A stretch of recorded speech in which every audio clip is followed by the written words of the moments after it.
제가 요새 자주 들었던 말들 가운데 하나는 사용 중인 스마트폰을 좀 바꾸라는 이야기였습니다. 2017년 12월부터 사용하여 어느덧 6년의 세월이 다 되어가고 있는 저의 폰에 저 자신은 나름 만족하고 있지만 구동하는 속도가 꽤나 느려졌고 또 얼마 전에는 소프트웨어 업그레이드도 이제 더 이상 지원해주지 않는다는 소식을 접한 바 있습니다. 그리고 이미 교체를 한번 한 적 있는 배터리도 너무 빨리 닳아서 주변의 안타까움을 자아내고 있습니다. 스마트폰의 주기라는 것이 정해진 것이 아니기에 상황에 따라 저보다 더 오래 쓰는 경우도 있을 것이고 또 고장이 나거나 새로운 기기를 좋아해서 저보다 일찍 새 폰으로 교체해야 하는 경우도 있을 것이지만 저로선 이제 때가 되었다 싶어 드디어 지난주에 새로 폰을 주문하여 기다리고 있습니다. 막상 6년 만에 새로 교체할 것을 생각하니 다시 기대감을 갖게 되는 것 같습니다. 아무튼 이처럼 전자기기는 화면상으로 구현되는 소프트웨어와 또 배터리 등 소위 기계라 불리는 하드웨어가 성능을 다하면 보완을 하거나 또 새로운 기계로 바꾸기도 합니다. 이러한 원리는 비단 전자기기뿐만 아니라 우리가 사용하는 물건이나 심지어 우리 삶의 여러 상황 그리고 사회의 모습 가운데서도 자연스럽게 나타나는 현상이라 할 수 있습니다. 이것을 교회의 역사에도 적용해 볼 수 있는데 물론 교회도 사도들의 역사가 영원하지 않았고 또 종교개혁 시대 성도들의 인생이 유한했던 것처럼 교회사에는 크고 작은 시대적 구분들이 분명 존재합니다. 하지만 교회의 역사는 세상의 구분과는 다르게 하나님의 구속사 운동 가운데 멈추지 않고 그 역할을 감당하며 건실히 쓰임을 받아왔습니다. 그 누구도 막지 못한 역사를 걸어온 교회의 비결은 무엇이었겠습니까? 이 시간에는 교회가 하나님의 구속사 운동을 감당하기 위해 겸비해 왔고 앞으로도 그 역사를 이어가기 위해 놓치지 말아야 할 대표적 비결이 무엇인지 함께 상고해 보고자 합니다. 첫째로 교회는 마음을 같이하여 오로지 기도에 힘쓰므로 어떠한 상황에도 흔들리지 않습니다. 다 같이 본문 12절에서 15절 상반절 120명이나 되더라까지 함께 봉독하겠습니다. 제자들이 감람원이라 하는 산으로부터 예루살렘에 돌아오니 이 산은 예루살렘에서 가까워 안식일에 가기 알맞은 길이라. 들어가 그들이 유하는 다락방으로 올라가니 베드로, 요한, 야고보, 안드레와 빌립, 도마와 바돌로메, 마테와 및 알페오의 아들 야고보, 셀로신 시몬, 야고보의 아들 유다가 다 거기 있어 여자들과 예수의 어머니 마리아와 예수의 아우들과 더불어 마음을 같이하여 오로지 기도에 힘쓰더라. 모인 무리의 수가 약 120명이나 되더라. 아멘. 오늘 등장한 주님의 제자들이 처한 상황을 토대로 생각해 보면 조금 복잡한 심경이 따를 것 같습니다. 이들에게는 두 가지 큰 상황에 처해 있었습니다. 먼저 그들의 선생이자 구원의 주님이신 예수 그리스도께서 죽으시고 부활하시고 하늘로 승천하신 일이었습니다. 오늘 본문의 바로 앞부분은 예수님의 승천 기록이 담겨 있습니다. 물론 예전부터 보혜사 성령을 보내실 것을 교훈해 오셨을 뿐 아니라 4절에 아버지께서 약속하신 것을 기다리라 하신 것과 또 승천하면서까지도 너희 가운데서 하늘로 올려지신 이 예수는 하늘로 가심을 본 그대로 오시리라고 다시 오실 것임을 약속하신 예수님이셨습니다. 그러나 어디 타지에 여행을 가신 것도 아니고 그 누구도 알지 못하는 저 하늘로 지도자를 떠나보낸 제자들의 당장의 마음은 다소 허전하기도 했을 것이고 불안감도 엄습하지 않았을까 싶습니다. 더욱이 머지않아 예루살렘과 온 유대와 사마리아 땅끝까지 이르러 주님의 증인된 사명을 감당해야 할 제자들의 마음에는 물론 비장함이 앞서 있었겠지만 부재하는 예수님의 자리가 그립게 느껴졌을지도 모르겠습니다. 또한 이들에게 처한 두 번째 상황은 가룟 유다의 죽음으로 인한 사도 직무의 공석이 발생한 일입니다.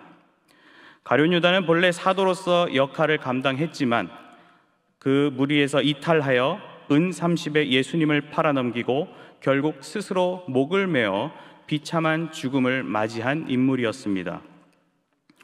우선 그렇게 동고동락하던 동역자가 주님을 배신하고 끔찍한 최후를 맞이했다는 사실은 그 자체로 큰 충격을 받기에 충분한 상황이었을 것입니다.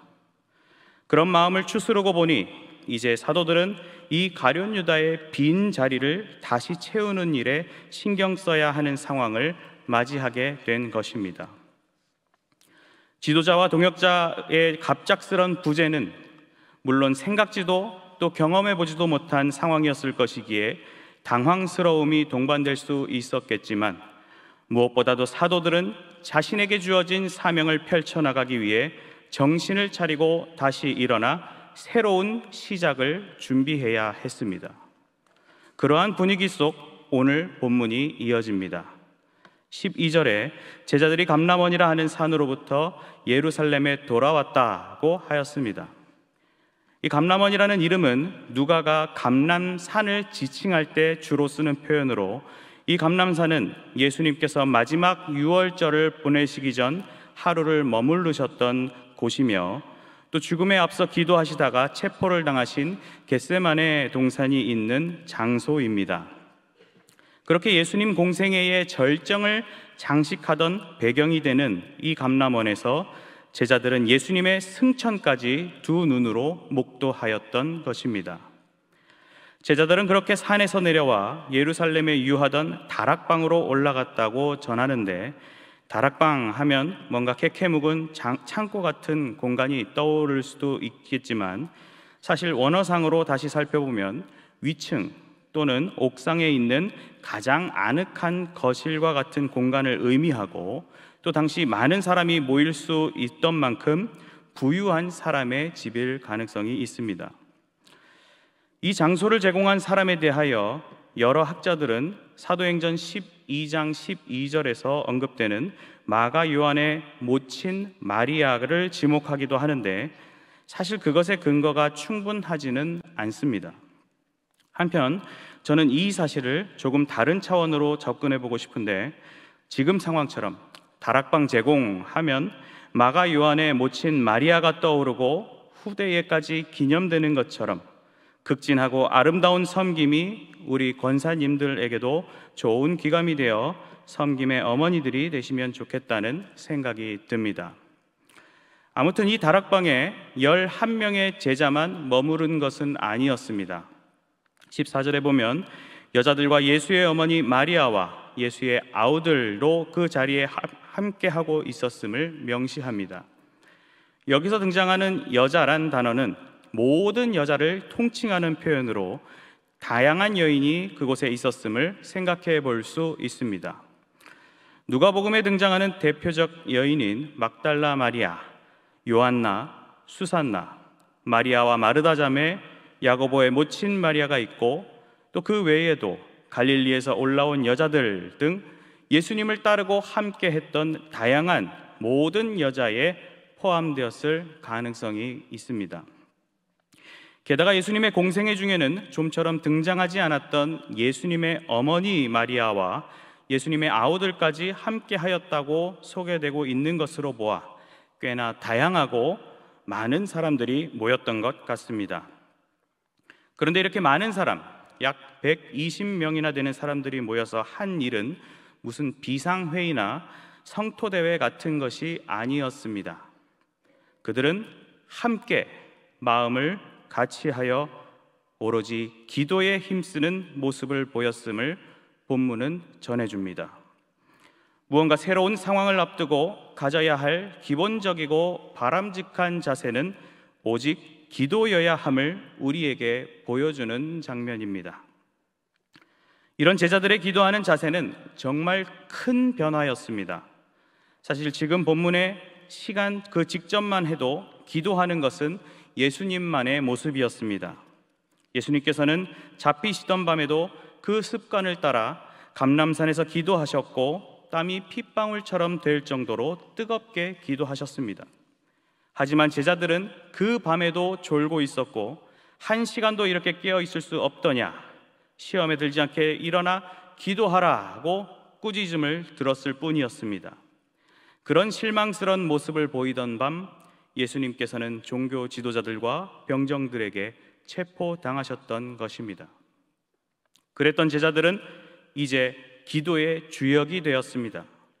성경을 기도의 역사라는 관점으로 보면 오늘 본문은 굉장히 큰 시대적 전환의 사건이라 할 수 있습니다.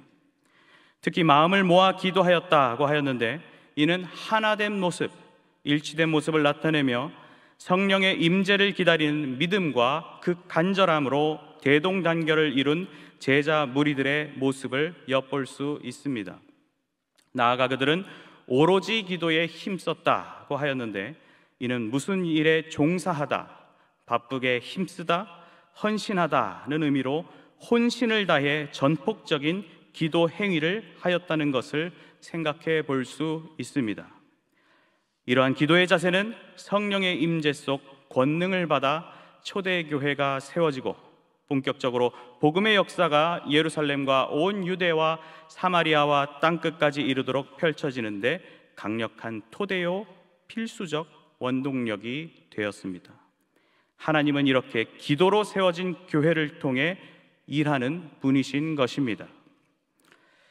지난 2020년 어느 국회의원이 TV토론 프로그램에서 당시 정부가 새로운 부동산 정책을 수립하여 집값을 잡아갈 수 있는 기본 틀을 마련했다고 주장해놓고 토론 후 마이크가 켜진 상황인지도 모르고 그렇게 해도 집값이 안 떨어질 것이라며 부동산 문제가 어제 오늘의 일이냐고 패널과 잡담하는 것이 유튜브로 송출되어 논란이 된 적이 있습니다.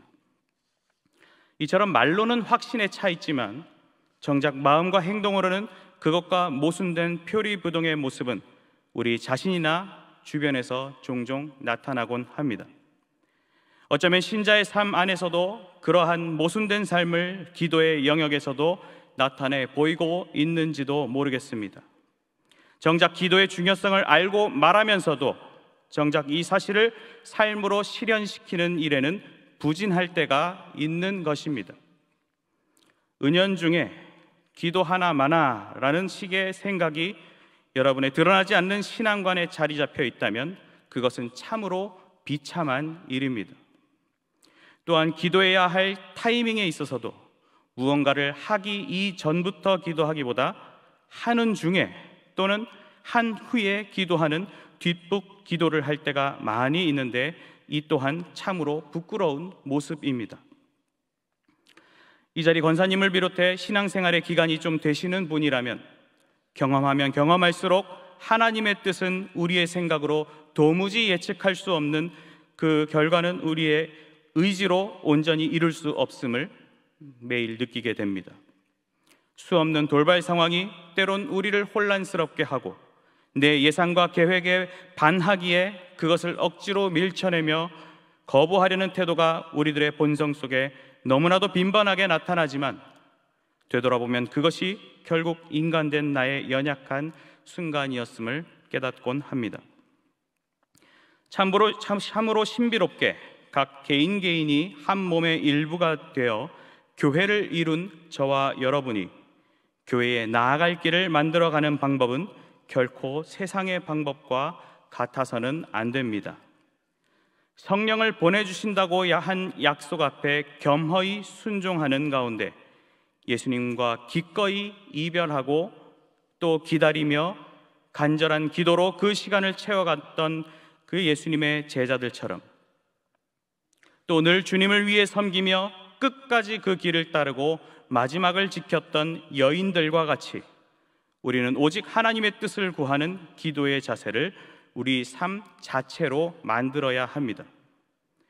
이처럼 우리 권사님들이 교회를 위해 해주실 수 있는 최고의 모범이요 가장 아름다운 섬김은 바로 기도입니다. 이것이 하나님 절대 주권 사상을 붙들고 사는 우리들의 참된 모습인 것입니다. 우리 신앙의 여정에는 수없는 순간들이 새로운 국면이 등장하고 그것을 돌파할 길을 찾아내야 합니다. 길을 모를수록 우리는 더욱 기도해야 합니다.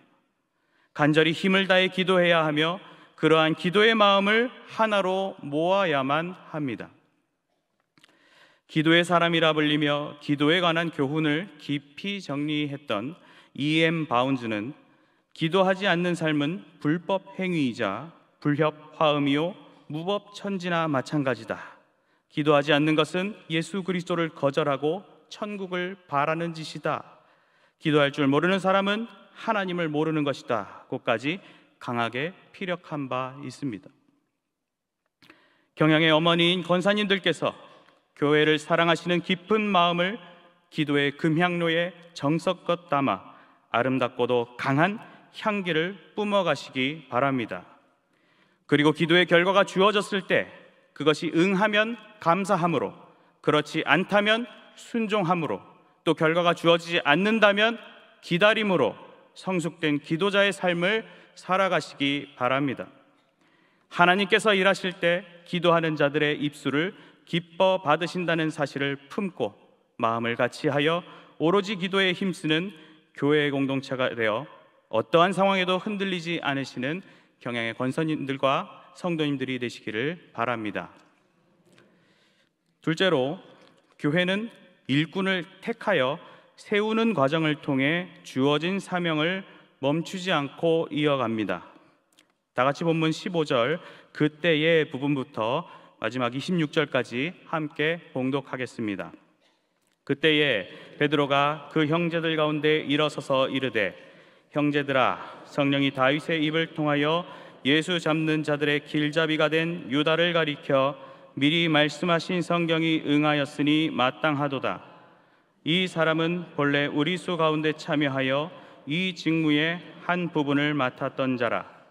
이 사람이 불의의 삭스로 밭을 사고 후에 몸이 곤두박질하여 배가 터져 창자가 다 흘러나온지라. 이 일이 예루살렘에 사는 모든 사람에게 알리어져 그들의 말로는 그 밭을 아겔다마라 하니 이는 피밭이라는 뜻이라. 시편에 기록하였으되 그의 거처를 황폐하게 하시며 거기 거하는 자가 없게 하소서 하였고, 또 일렀으되 그의 직분을 타인이 취하게 하소서 하였도다. 이러함으로 요한의 세례로부터 우리 가운데서 올려져 가신 날까지 주 예수께서 우리 가운데 출입하실 때에 항상 우리와 함께 다니던 사람 중에 하나를 세워 우리와 더불어 예수께서 부활하심을 증언할 사람이 되게 하여야 하리라 하거늘, 그들이 두 사람을 내세우니 하나는 바사바라고도 하고 별명은 유스도라고 하는 요셉이요 하나는 마띠아라. 그들이 기도하여 이르되, 뭇 사람의 마음을 아시는 주여, 이 두 사람 중에 누가 주님께 택하신 바 되어 봉사와 및 사도의 직무를 대신할 자인지를 보이시옵소서. 유다는 이 직무를 버리고 제 곳으로 갔나이다 하고 제비를 뽑아 마띠아를 얻으니 그가 11 사도의 수에 들어가니라. 아멘. 120명의 큰 무리가 기도하던 중 베드로가 일어나 회중들에게 가룟 유다에 대한 말을 합니다. 먼저 체포자들의 길을 안내했던 그의 죄상을 지적하였고, 그러한 유다와 죽임당하신 예수님에 대하여 성경 말씀이 성취된 것으로 설명합니다. 20절에서 베드로는 그렇게 말한 근거 구절 2개를 인용하는데, 먼저 시편 69편 25절에 그들의 거처가 황폐하게 하시며 그들의 장막에 사는 자가 없게 하소서입니다. 시편 69편은 메시아의 순환과 배척의 예언이 담겨 있는 말씀으로 그 무고한 의인을 대적하는 사람들이 등장하는데, 의인이 그러한 고난 중에 올려드린 기도가 바로 이 25절에 해당합니다. 영적으로 어두워져 예수님을 대적하던 자들에게 도움을 주었던 가룟 유다의 행적은 이 시편에서 말하는 하나님의 대적자요 저주의 대상자로 연결짓기에 충분한 것입니다. 다음으로 이어지는 구절은 시편 109편 8절로 그의 직분을 타인이 빼앗게 하시며 라는 내용입니다. 시편 109편은 기도의 사람인 의인과 악한 사람들 사이의 갈등을 묘사합니다. 악이들은 거짓된 입술로 기도의 사람을 공격하고 또 해를 주려고 하는데, 그 거짓 증거는 아무런 근거가 없을 뿐만 아니라 기도의 사람에게도 그러한 거짓 증거를 받을 이유조차 없었습니다. 그리고 기도의 사람과 친근한 관계를 맺고 있던 자들은 나중에 그의 원수들이 돼버리고 맙니다. 이때 이 의인은 그들은 도리어 나를 대적하니 나는 기도할 뿐이라고 하며, 앞서 우리가 생각했던 대지의 내용처럼 기도만이 답임을 고백하며 간구의 기도를 올립니다. 의인은 기도 중에 하나님의 공의를 구하며 자신을 구원해 주실 것을 탄원하는데, 오늘 인용된 구절이 그 내용 가운데 언급되고 있습니다. 베드로는 이 시편의 본문을 인용하여 단순히 배신자에 대한 단순한 보응에서 나아가 이제 그 보응받은 유다의 빈 자리를 채우는 일에 착수해야 함을 설파했던 것입니다. 이제 새로운 사도를 세우기 위해 베드로는 회중들에게 선발 기준을 제시합니다.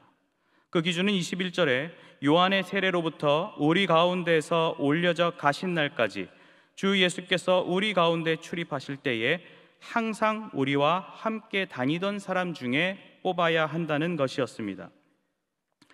이어서 베드로는 선발 인원을 제시하는데 그 수는 하나라고 하였습니다. 결혼 하나를 채워 12사도를 맞추려는 베드로의 의지를 볼 수 있습니다. 이는 마태복음 19장에서 인자가 자기 영광의 보좌에 앉을 때에 나를 따르는 너희도 12보좌에 앉아 이스라엘 12지파를 심판하리라고 12이라는 숫자를 강조하셨던 예수님의 교훈 아래 실제 사도 12명이 맡은 각기 역할과 그 분량을 생각하며 세웠던 기준인 것 같습니다. 그리고 베드로는 선발된 사도가 감당해야 할 기본 역할을 소개하는데, 기존 사도들과 더불어 예수께서 부활하심을 증언하는 것임을 22절에서 언급합니다. 이러한 내용들을 토대로 2명이 추천되었는데 바사바와 마띠아란 인물이었습니다. 이제 후보를 놓고 회중은 24절 기사와 같이 다시 기도를 하였습니다. 누구를 뽑아야 하는지에 대한 토론회나 선거 운동을 펼치는 것이 아니라 택하는 순간까지 기도로 하나님께 매달렸던 것입니다. 사실 그런 사전 운동을 가지지 않아도 될 것은 지금껏 함께 지내며 일해온 사람들이었고, 제시된 기준에 근거하여 선발된 만큼 더 이상의 사견은 붙이지 않아도 되는 것이었습니다. 뭇 사람의 마음을 아시는 주여, 이 두 사람 중에 누가 주님께 택하신 바 되어 봉사와 및 사도의 직무를 대신할 자인지를 보이시옵소서라고 기도를 올려드리고 제비를 뽑아 마띠아를 새로운 사도로 선출하게 됩니다. 오늘 본문에서는 제비를 뽑는 선거 방식이 사용되었음을 볼 수 있습니다. 이 제비 뽑기 방식은 구약 성경에 주로 등장하는데 사람을 뽑거나 일을 결정할 때 활용되었습니다. 잠언 16장에 제비는 사람이 뽑으나 모든 일을 작정하시기는 여호와께 있느니라고 한 만큼 신실한 방식 중에 하나였습니다. 그래서 이 과정을 근거로 현대 교회에서도 제비를 뽑는 방식을 활용하자는 주장도 있습니다. 하지만 주목해 볼 것은 오늘 본문이 성경에서 마지막으로 등장하는 제비 뽑기라는 사실입니다. 이후 사도행전 6장에 7집사를 세울 때나 14장의 장로들을 세울 때에는 거수 투표를 의미하는 택하다라는 단어가 사용되었는데, 지금 실시되는 방식의 선거 제도가 그 당시 활용된 것으로 볼 수 있습니다. 왜 이렇게 선거의 방식이 오늘 본문을 끝으로 바뀐 것이겠습니까? 혹 예전 제비뽑기 방식도 혼용할 수 있는 것은 아닌지, 아니면 사도행전 1장과 6장 사이에 무슨 일이라도 발생했다는 것이겠습니까? 사실은 그렇습니다. 오늘 본문 바로 이후에는 오순절 성령 강림이라는 역사적 사건이 발생하였습니다. 특정한 상황에 임하시던 성령님은 이제 이 오순절 성령 강림 사건을 계기로 보편적으로 임하셨고, 요한복음 16장 13절에 진리의 성령이 오시면 그가 너희를 모든 진리 가운데로 인도하시리니라 하신 것처럼 성도들 각기 심령 가운데 성령님이 함께 하시게 되었습니다. 교회의 선거는 하나님의 뜻을 찾는 방법이고 성령님의 인도하심을 구하는 가운데 신실하게 진행되는 아름다운 과정인 것입니다. 그래서 우리가 따르는 장로교 헌법에서도 선거운동을 일체 금한다는 내용 이후에 오직 성령의 인도를 받아 투표할 것이다고 명시하는 것입니다. 잠언의 모든 일을 작정하기는 여호와께 있느니라는 그 고귀한 원리는 삼위 하나님을 믿고 성령의 내주하심을 체험하는 성도들의 삶에 있어서, 특히 교회의 선거에 있어서 아름답게 발휘되는 것입니다. 현재 우리 교회 지역에서는 새로운 구청장을 뽑는 선거가 활발히 진행되고 있습니다. 세상에서는 이러한 선거를 민심을 확인하는 제도로도 표현하는 만큼 후보들은 유권자들에게 잘 보이려 선거운동을 펼칩니다.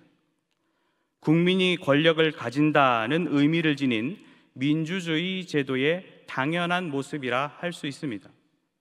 하지만 교회는 그런 세상적 민주주의 수준이 아닌 하나님의 절대 주권을 따르는 백성들의 모임입니다. 따라서 교회는 성령 하나님의 가르침과 인도하심 안에서 택함받은 일꾼을 통해 사명을 감당하며 역사를 이어갑니다. 세상 나라든 하나님 나라든 국가의 형태로서 사람을 세워 일을 해나가는 것은 흡사하지만 그 본질은 완전히 다른 것입니다.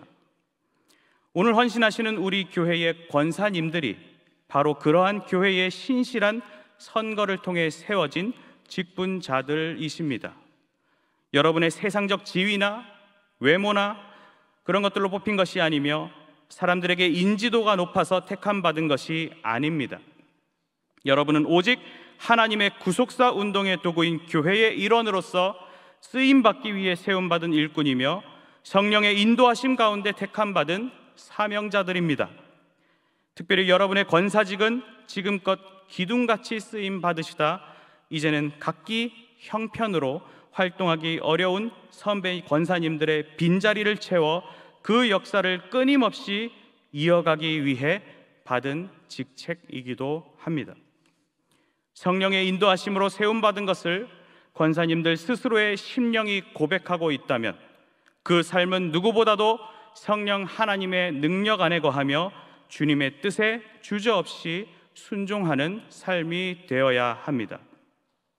여러분들이 그런 모습으로 교회의 역사에 적극 동참하신다면 기필코 우리 교회는 하나님이 기뻐하시는 교회로서 주어진 예수 세계화 운동에 더욱 힘있게 쓰임받을 것입니다.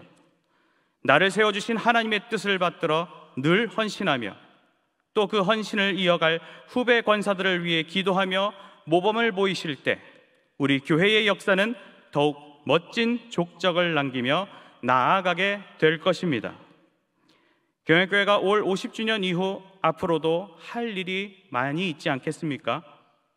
성경의 많은 여인들이 묵묵히 그러나 적극적으로 역할을 감당해 왔던 것처럼, 그리고 경영의 많은 여성도들이 50년 역사를 힘있게 받들어 왔던 것처럼 주님의 나라를 위해 또 경영을 위해 뜨거운 열정으로 권사직을 감당해 주시기를 바랍니다. 하나님께서 일하실 때 친히 일꾼을 택하여 세우는 과정을 통해 교회로 하여금 주어진 사명을 멈추지 않고 이어가게 하셨음을 바르게 이해하는 가운데 아름다운 역사에 동참하시는 경영의 권사님들과 성도님들이 되시기를 바랍니다. 사랑하는 성도 여러분, 그리고 오늘 밤 헌신하시는 경향의 권사 여러분, 오늘 우리는 하나님께서 세상 역사를 펼치며 운영하시는 가운데 교회 공동체를 중심으로 기도라는 소프트웨어와 사람이라는 하드웨어를 선용하신다는 것을 초대교회의 형성 과정에서 살펴볼 수 있었습니다. 그런데 이 기도와 사람이란 요소를 하나님 편이 아닌 사람의 마음, 우리 개개인의 마음에 맞춰왔다면 아마 초대교회의 역사는 이미 중단되고 해체되었을 것입니다. 초대교회에 일어난 성령 강림의 역사를 이 시대에도 체험해야 한다며 신비주의적인 신앙을 보이는 어떤 이들의 모습도 있지만, 오순절 성령 강림의 역사는 일시적인 것이 아니었고 지금 이 순간 예배를 드리는 우리에게까지 이어지는 신비롭고 은혜로운 하나님의 손길임을 기억해야 합니다.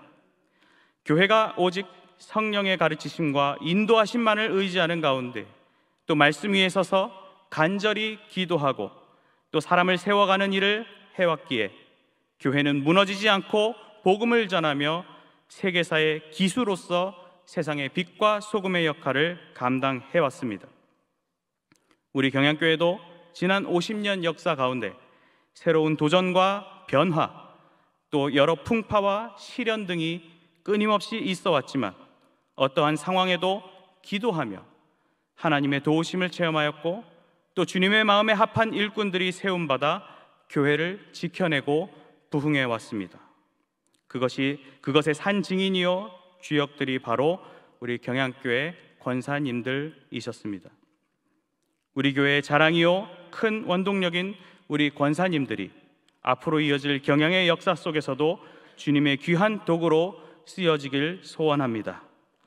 초대교회로 돌아가자고 외칠 것이 아니라 이미 성령의 역사하심 가운데 오늘도 경양을 통해 강한 생명력으로 이어가고 있다는 사실을 바르게 깨닫는 가운데 오늘과 내일의 경양을 더욱 힘있게 섬기며 주님께 칭찬 들으시는 권사님들과 성도님들이 되시길 주님의 이름으로 간절히 축원합니다.